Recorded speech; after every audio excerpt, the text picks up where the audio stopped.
One of the hardest truths about personal growth is something nobody prepares you for. Sometimes, becoming a better version of yourself changes your relationships, not because you suddenly think you're better than anyone, but because your priorities begin to shift.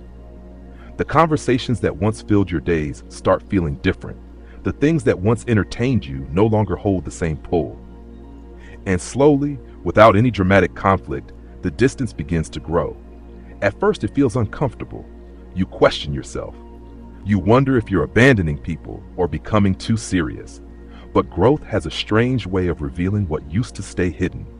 Some relationships were built around convenience. Some were built around shared habits, and some were built around the person you used to be. When that version of you begins to change, those connections sometimes struggle to adapt. And that's where the emotional weight comes in. Because growth doesn't just mean gaining clarity. Sometimes it means accepting that not everyone will walk with you into the next chapter of your life. That realization can feel lonely, but it's also part of maturity. You begin to understand that people come into your life for different seasons. Some help you discover who you are, others help you become who you're meant to be, and a few stay long enough to see both versions. Losing certain connections isn't always a sign that something went wrong.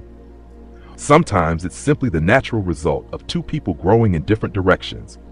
And while that can feel painful, it also makes space for relationships that align with who you're becoming.